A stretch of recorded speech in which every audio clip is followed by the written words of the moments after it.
The following is a presentation of the St. Louis Chess Club. Hello everyone, I'm Grandmaster Denes Boros, and in this show I'm going to introduce you to big new personalities, chess streamers, and much more. Our first special guest is a streamer very well known for her Gambit, one of the biggest chess streamers on Twitch, signed with Envy in December, and she had the highest concurrent view hosting her show with her sister, Block Champs. I want to introduce Alexandra Botez. Alexandra, please, it's a pleasure to have you here. Danish, thank you so much for having me. I feel like it was just yesterday when I was visiting St. Louis and we were able to hang out around the club in person, but this interview format will do for now. Yeah, so I asked just before we started, what's the situation in Austin? Is it still snowing? It's actually very foggy right now, but there was only snow for one day, which to me felt normal, but I saw people outside like, it's snowing, I've never seen snow in my life, and I was really enjoying just people watching. That kind of reminds me, this is just a return for you to Texas, because you were born in Texas. Am I right? Yeah, I was born in Dallas and I moved when I was 4 to Canada. So it is a return, but I don't really remember anything from the first time around. So before we get into it, I'm very curious because you start to mingle a bit more with variety streamers. How are they welcoming to you as a chess streamer? They might be more welcoming than even some chess streamers, one could say. Really? I'm mostly teasing. The chess community has been very supportive, and so have the variety streamers. I think it's a very different kind of discipline where everybody's focused on making shows entertaining and having fun. So when you meet people who have that same goal, it doesn't really matter what game background they come from. And I just wanted to segue into Block Champs. How did that came about? Minecraft with chess? Is that even possible? I mean, we did our best to relay the chessboard into the Minecraft world and try to actually mix combinations of both. But I have to give credit to my sister, Andrea, because she was friends with a lot of these Minecraft streamers and learned that they like to play chess. So it was actually her idea to come up with this tournament. So I have to give her 100% credit for just coming up with the concept. And it was very similar to what had worked well before with PogChamps, where you take a ton of really fun and entertaining content creators who don't have as much experience in chess and you coach them. And this has worked for a lot of other sports like Dancing with the Stars. So now we're kind of trying to do it on Twitch, and it ended up working way better than we expected. And who do you think were more enthused by the whole event? The Minecraft community or the PogChamp community? I know that's a slippery topic, but I have to ask. Well, the PogChamps community is usually whoever is watching the streamers who are participating in PogChamps. So I would actually argue that Block Champs community is very similar because it's whoever likes those Minecraft streamers and also has some interest in chess, and that's who would be willing to watch. Yeah, I actually remember watching one of the streams where they were actually playing Among Us, a very popular game online and on Twitch, and I saw Tubbo asking anyone wants to play chess. Then one of the other streamers responded, yes. I think the other streamer was Fundy, who's a Minecraft streamer, and then FiveUp, the biggest Among Us streamer, jumped in, snatched Fundy away from Tubbo, and poor Tubbo didn't get the chance to play anybody.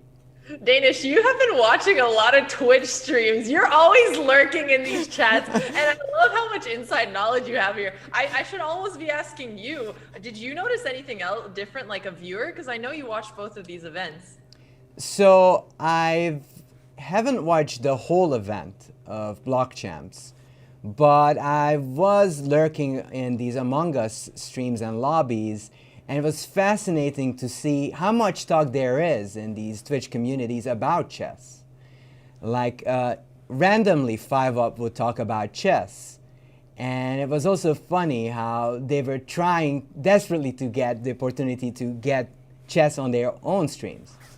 Yeah, 5 Up is actually pretty good at chess. I actually played 4-player chess with 5 Up and Tubbo and Fundy the other night, and they're so into chess and they're actually naturally very good at it also. And I can tell that they've been working on their tactics.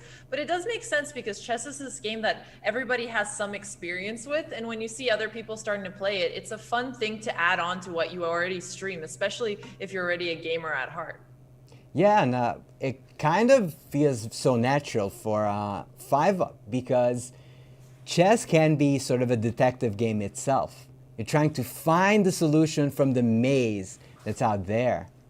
You never really know what's the solution. Yeah, good. I like the way you're phrasing that because one thing that we think would be cool would be to create another similar tournament like we did for Minecraft, but for people who play Among Us and try to find some way to incorporate the Among Us game into the chess tournament too, so that it's not just taking people who play this one game and doing chess, but kind of mixing the two a little more. I actually like the idea of having, instead of solving tasks in Among Us, solve small puzzles, chess puzzles. So doing something like Puzzle Rush and seeing who can solve the most? Yeah, or just, doing quick puzzle rush sequences just to do tasks. But of course, in fact, like, even in these detective novels, I've seen that they would set up like chess stories and you would have to solve it in a detective kind of way. You have been thinking creatively about this. I really like it. One thing that I'm always trying to be careful when I do is if we create a stream, if it becomes too complicated, people who come in, because that's how people watch Twitch, they tune in and out, kind of get lost with the plot. So I'm always trying to make sure that they understand what's going on. But then again, Among Us works and it's like a 30-minute plot. So I don't see why something like that wouldn't end up working. Yeah, it does sound like an interesting topic there. But I did want to touch upon Block Champs. So you guys signed with Team Envy. So this was a co-production between you guys, Botez Live, you and your sister. Also, how did Andrea come up with the idea of Block Champs? She just had a lot of Minecraft friends who also played chess, and she thought it'd be cool to do a tournament with them. And then we started talking and we started planning this since almost October, November. And we had a lot of different partners who helped us out. So for example, Envy helped us create the Minecraft server and find somebody who could do that. Chess.com helped us produce the show, which was really helpful. Our Twitch partner helped us get some Twitch homepage time. Chess.com and Cash App helped put a prize fund for the event. So there were so many different people who helped make this come together, including the players who were such good sports about everything, and I was so happy that they were willing to do it, and I hope they had a good time. So it was really things coming together perfectly to lead to this event in my head. So I'm just reading the chat, both YouTube and Twitch, and I do encourage everybody, if they have any questions, feel free to ask. I just heard and read about the Among Us chess set is on Reddit right now, which I've never heard of. The Among Us chess set, where is this? I do not know. Herbivorous, if you have that link, feel free to post it. Yeah, that would be cool to see. I'd love to look at what it is. Unless it's just like pieces of Among Us, but that would still be cool. I wish that you could upload custom skins onto chess.com. I agree, because there's so many communities who would love to make chess their own. Like, wouldn't it be great to have Valorant chess sets? Wouldn't it be great to have Pokemon chess sets? There's so many communities that chess could reach out to. Yeah, I totally agree with that. And I think other games that have these creative modes like Minecraft where you can build in it, or even Among Us where people are creating their own rules and things like that. They let creators innovate on top of these games. And people always joke, chess new patch coming when? And it doesn't really have to change the game, but it could make it more individualized for everybody so that it's actually keeping up with, Twitch trends or what people are into and making it more enjoyable for everyone. Although, purists might argue that that's not doing the game justice, but I think most people are open to it. Yeah, there was one more thing that I wanted to ask about Block Champs. So it was a mix of Minecraft and chess. And I was very excited to know, so what was the Minecraft part? Yeah, so it was mostly a chess tournament because they were playing the games on chess.com. But what we wanted to do is create a better audience experience for their communities in particular. So what we did is we worked with some developers to build something that would take the live replay on chess.com as soon as somebody made a move. And we had a Minecraft server that people could come and watch around. So then the move would get played in the Minecraft world. And you'd also see the two Minecraft players on both sides, and people could walk around and kind of observe. So that was cool because you can't really attend in-person events now. So at least you could attend virtually with your avatar, even if it's just a chess game. Ah, I see. Yeah. Meanwhile, I've got a chess question from a person called Sepper. Sepper Pepper! Asking, why do you hate on the King's Indian? Or at least I assume that's what he means by kid. Well, I think it's the right thing to do, honestly. When your friend makes a bad decision, you have to tell them. And I've been playing the King's Indian for 10 years now, and I still don't understand it. My coaches still don't understand it. It's hard to study. I feel like I get crushed by stronger rated players. So it's a pretty tough opening to understand, and it's so counterintuitive. Yeah, it is. And there's another, wasn't a question, would it be great to raise money for tournaments? But if I remember correctly, you, together with Jen Shahade and USCF, actually fundraised for a tournament called Isolated Queens not long ago. Yeah, that was a program that I worked on last year where every Saturday I basically wanted to try to get more females into the chess scene. So I talked to Jen Shahade, and she helped me organize this, and together with some donors from my chat, Mapriel and Nicola in particular, we came up with like a small prize fund, and I would play a different female streamer each Saturday, and it was something like 60% of whatever people donated on my stream I would donate back to US women's chess. So I think we did that, and I think we raised like over 10K, so it was a pretty good start to hopefully getting some things back to girls. And then with the Isolated Queens, they both had a prize fund of something like 2K or so. I even see our moderator on our Twitch chat, Nightcheer, saying, "I love playing there." Oh, that's really sweet to hear. I know I stopped organizing and hosting those events because things have gotten so busy lately. But I know Jen wants to work on Isolated Queens 3, and if she does, I'll either play or help commentate or help bring exposure to it. I just need some help on the organizational part because things have gotten so busy. So you've been very busy. How are you getting used to the more of the variety people around you and more of the gamer community?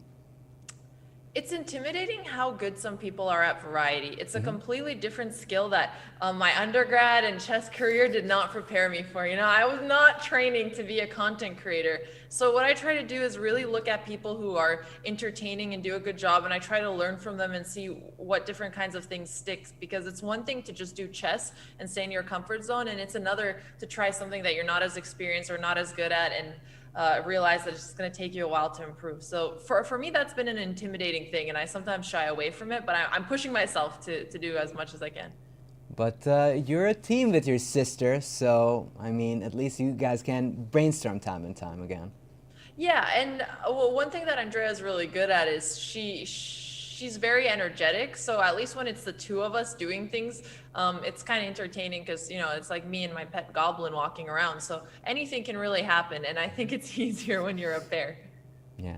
One more thing that I wanted to ask related to Isolated Queens is I see some of these new events and great events like I Am Not a GM, which you just participated in, and the Isolated Queens ones. And I'm looking and thinking, what about junior events where it could be a mix boys and girls together, and it could provide an opportunity to bond and also kind of provide competition for both genders. Did that come up for you or Jennifer? I think there is the Junior Speed Chess Championship, and generally there are a lot of events for juniors. And obviously I'm one person, so there's so many events I can do. And one thing that I try to do is I try to give back to the communities that I came from. And when I was in that situation, I had help as a way of kind of returning the favor. I do think junior events are generally a very good idea, but I think a lot of those already existed on Twitch. And the reason that I was focused on females on Twitch is because I know how much having role models and seeing visibly that there's other girls playing chess encourage girls to play. And I mean, girls are one of the smallest communities in chess right now. So I was trying to basically see where I could have the most impact and try to encourage more female streamers to just show up so that, you know, girls watching can be like, oh yeah, actually girls do play chess and they can be good. Now, I mean, we're very appreciative of that as a chess community, because I just looked at the Wimbledon of chess, Tata Steel. I checked the number of female participants, and you will not imagine how many females are participating. Do tell. Not one. Yep. And to be honest with you, This is the Tata Steel, but is it all of the sections? Because I know all of the sections. All so of the sections. That's surprising. There's only a section, but there's not a single female player participating. And the only thing that I find upsetting, honestly, I find it upsetting, is that there are plenty of junior prodigies playing, yet not a single wild card on and for female players. But we have Goryachkina, we have Koneru Hampi. I don't see that we don't have an opportunity to give the wild cards to these people. I think there's there's room for improvement there. What do you think about that?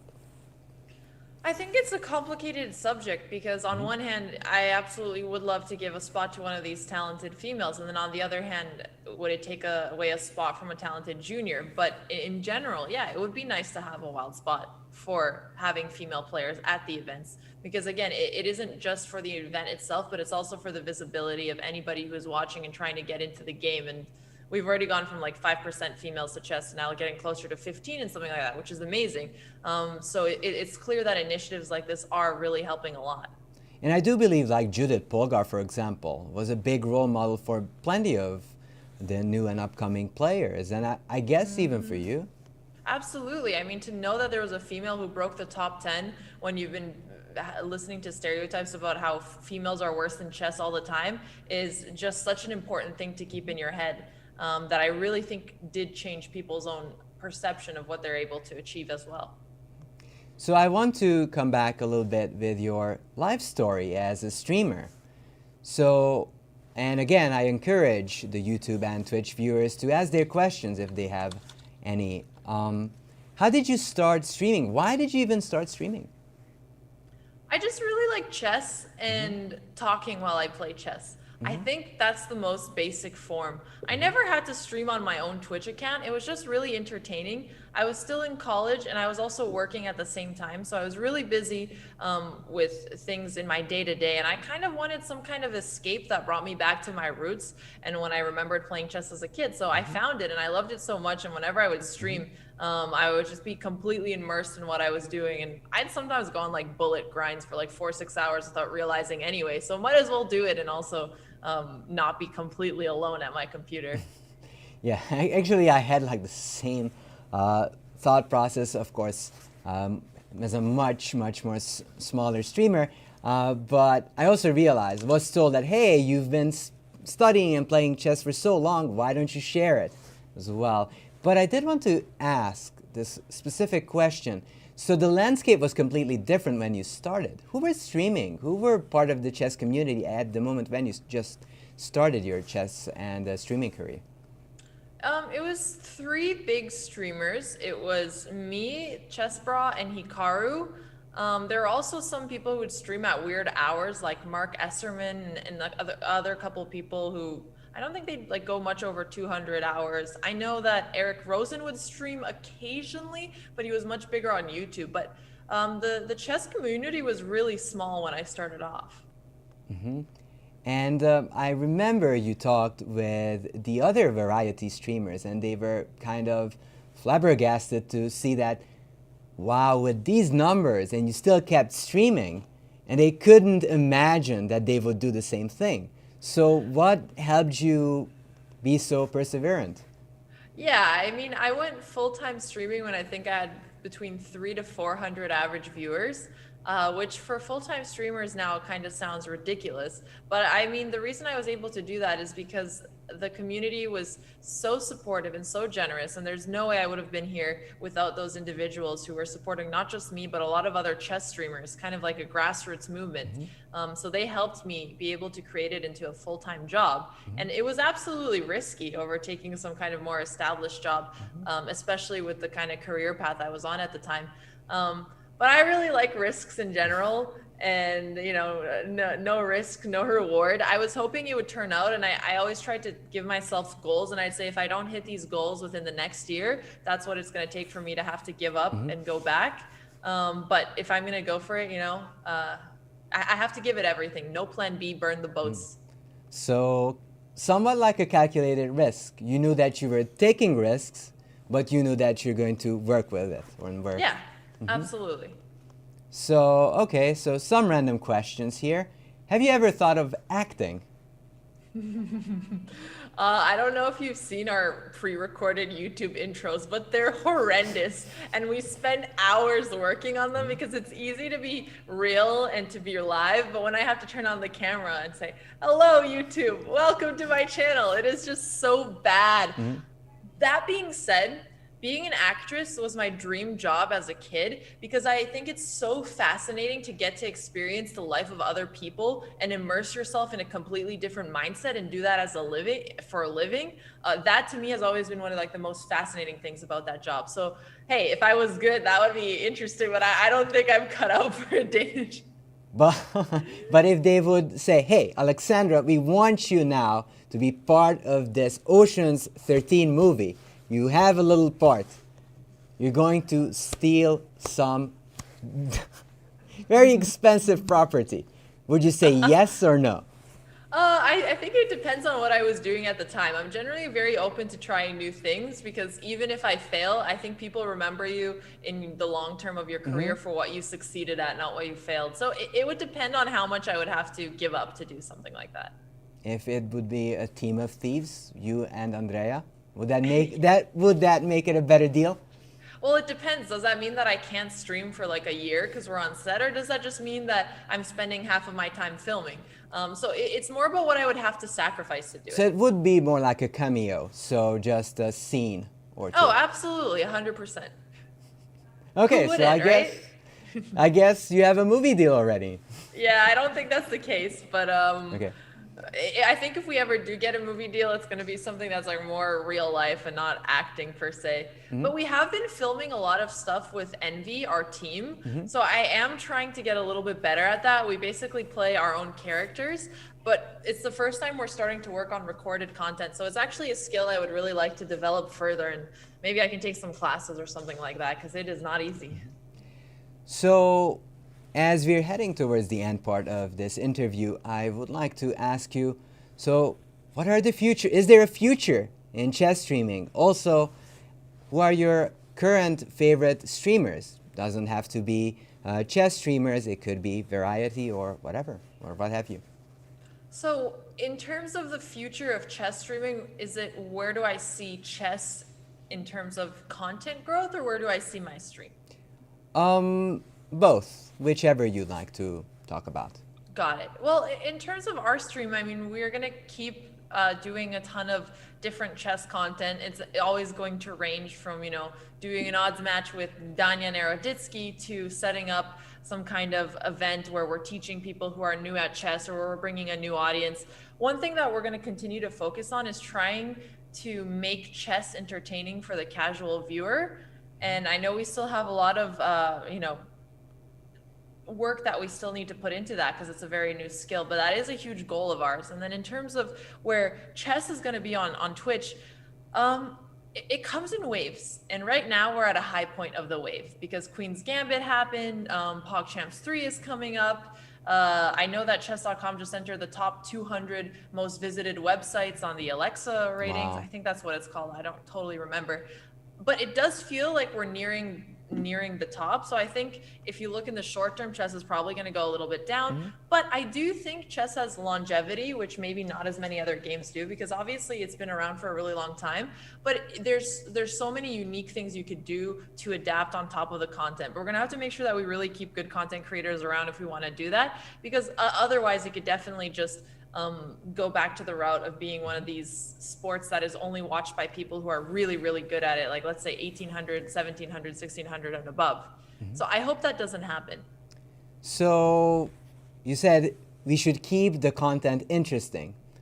Yeah, I think we really do have to keep the content interesting. And as a community, we got to keep putting one event after another, because with the internet and social media, you get viral bumps, right? And that's great. It gives you viewership, but retention, you know, it's like a little fart. It just goes downward. So we have to keep spiking it up every now and then so that we maintain this growth.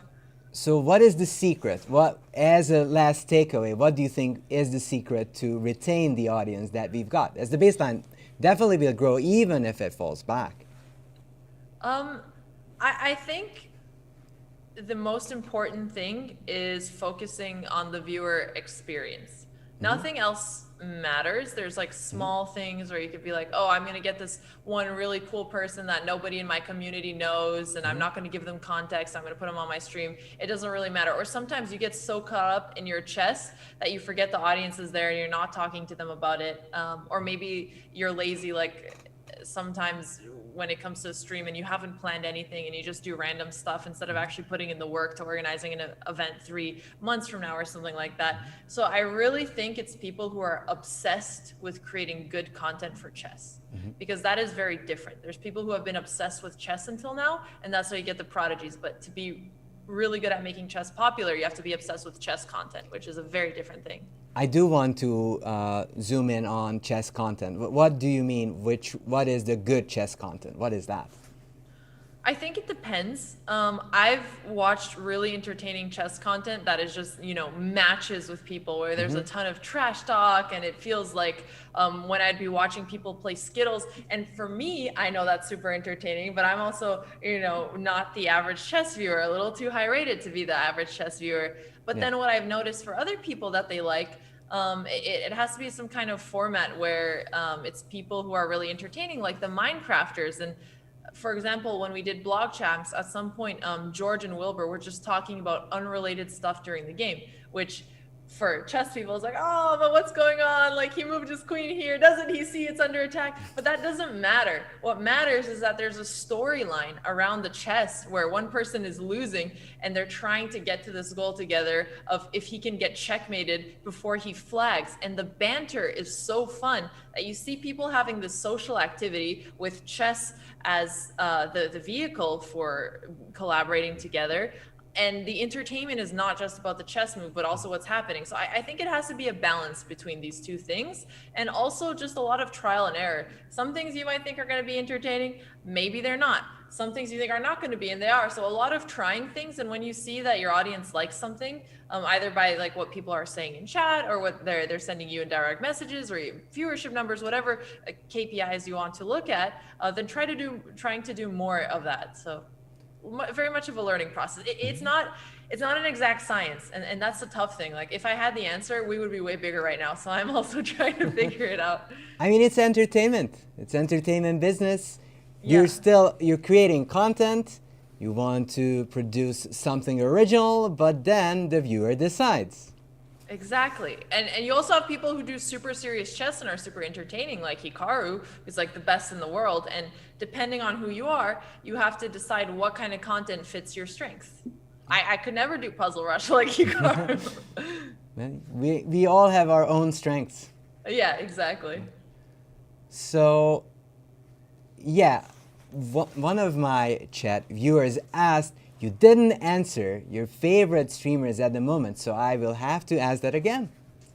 My favorite streamers at the moment, I mean, now I've been watching a ton of Minecrafters, and I think the Minecrafters are so entertaining. For example, Tubbo, because he's live right now and he's also playing in PogChamps. He's very, very funny, very energized, very high-spirited. And it's really entertaining to watch because I do like energetic streamers.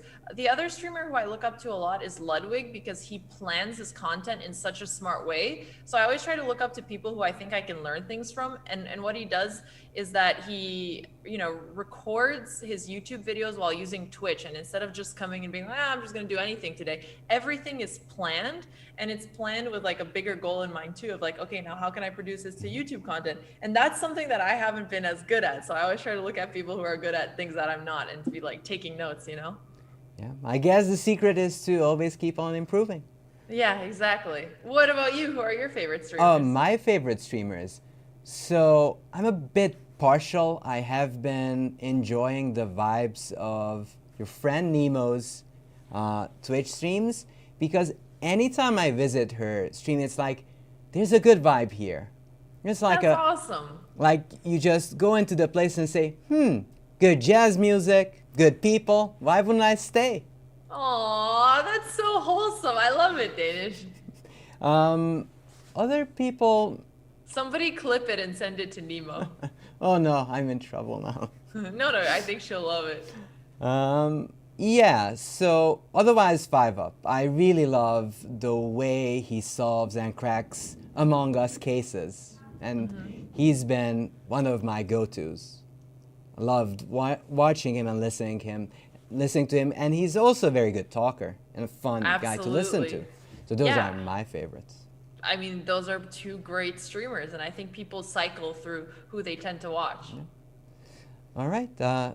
Again, Alexandra, thank you so much for taking your time and coming by to this show and answering some of our questions.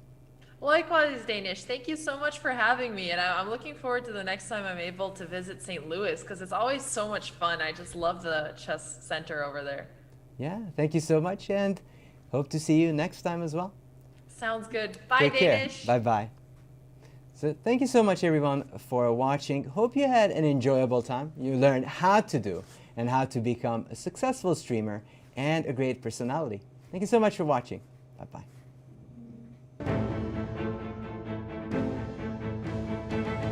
This has been a presentation of the St. Louis Chess Club.